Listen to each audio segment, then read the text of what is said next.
Hello, everyone. My name is John Fitchett, owner and financial advisor for SimWealth.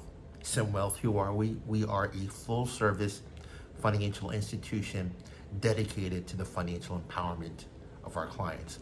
So I'm excited to be here today. I'm excited about being able to bring another video to you. I'm excited to be able to hopefully be able to educate you on what it means to be a successful investor and how you can grow your investment portfolio.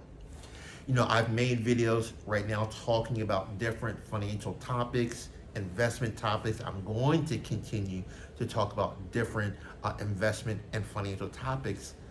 But the one thing that you need to have as an investor is you need to have an emergency fund. You've probably heard of that before, an emergency fund. Every investor should have an emergency fund.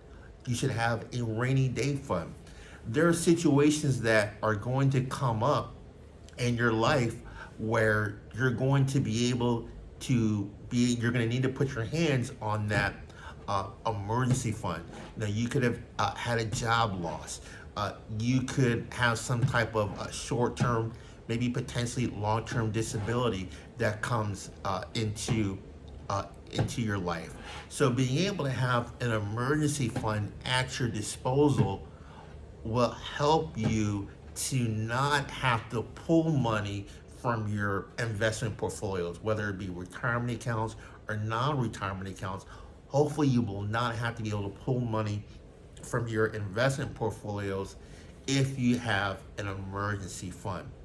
Now, when it comes to building an emergency fund, you want to have 3 to 6 months worth of income sitting in some type of investment, in some type of a money market or cash account. So in order to determine how much money you're going to need to have an emergency fund, you need to estimate what your household income is right now. So we're just going to use very basic, very easy numbers. So let's say your household expenses right now are $10,000 per month. You need to have at least 3 to 6 months worth of your household living expenses saved up somewhere. So if your household expenses are $10,000, you need to have at a minimum $30,000 of cash money sitting somewhere in some type of an account that you can easily access without having to pay penalties or fees.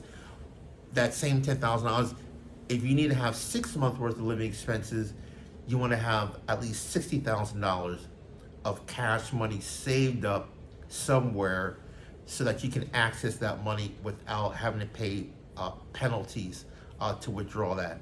If you're a business owner, you'll probably want to have somewhere between 1 to 2 years worth of living expenses saved up. So again, if you're a business owner and your household expenses are $10,000, you want to have at a minimum $120,000 sitting in cash somewhere that you can access without having to pay penalties to withdraw that. So if you're an investor and you have investment accounts, you want to be able to have at a bare minimum somewhere 3 to 6 months of your living expenses saved up in some type of short-term, in some type of cash account.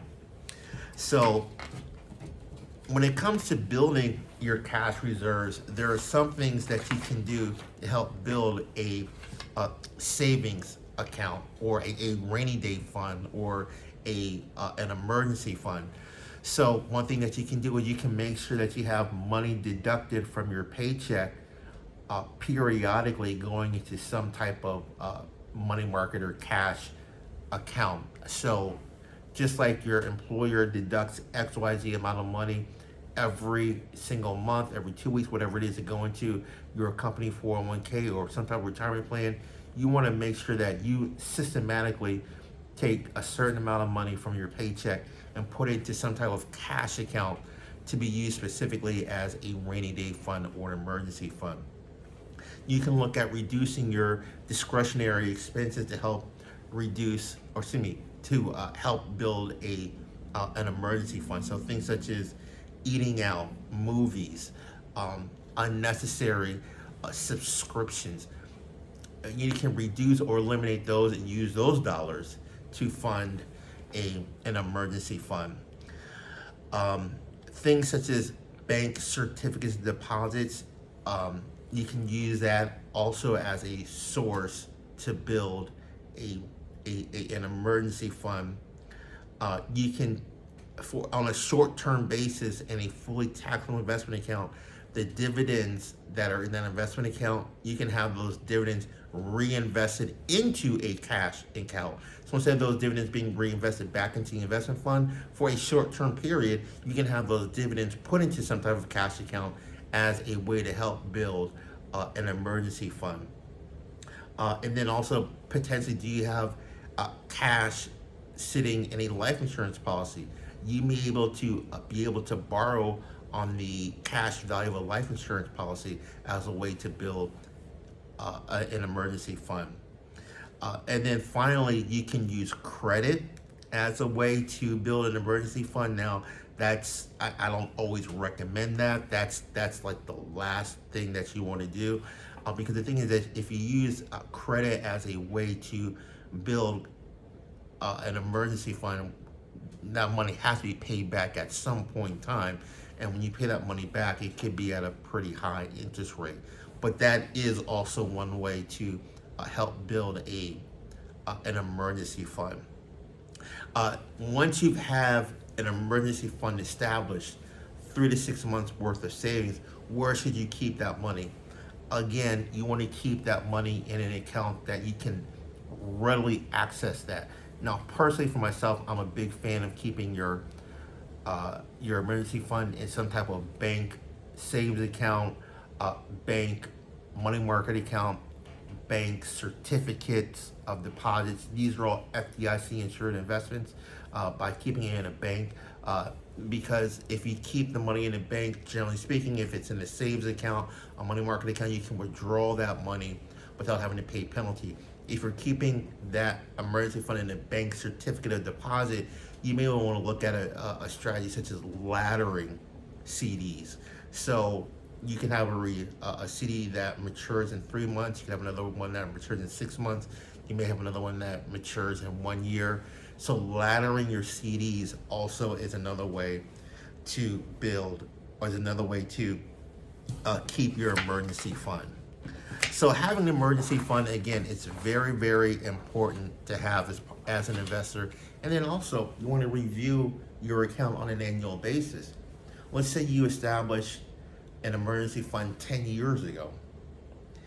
Your living expenses more than likely is different today than when it was 10 years ago. Probably your expenses have gone up from 10 years ago. So you may want to have a larger cash emergency fund. So again, you want to review your emergency fund periodically. So you want to have at least 3 to 6 months worth of living expenses saved up based on your current income, not what you were making 10 years ago, but based on your current income. So again, if you want to have another resource that you can use as part of your strategy on setting up an emergency fund, I do have a PDF here called Getting Started Establishing an Emergency Fund.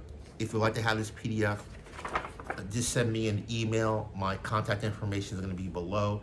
Just send me an email with your name. It's saying, John, can you please send me the PDF Establishing a Financial Safety Net, and I can get that email out to you right away. But again, everyone, I want to thank you for giving me the opportunity to speak to you today on this very, very important topic of establishing a financial safety net. A lot of people don't have it, even there are people who can afford to have a safety net, but they don't have it. But you want to have that safety net available to you so that when negative times happen, you have a financial resource to pull from. So again, I want to thank everyone for giving me the opportunity to speak to you today. If you have any other questions around setting up a safety net, If you have any other questions around investing, financial topics, send me an email, give me a call. We can discuss your situation. Hopefully I can be a resource to you. So again, thank you very much, and I look forward to speaking to you soon. Thank you.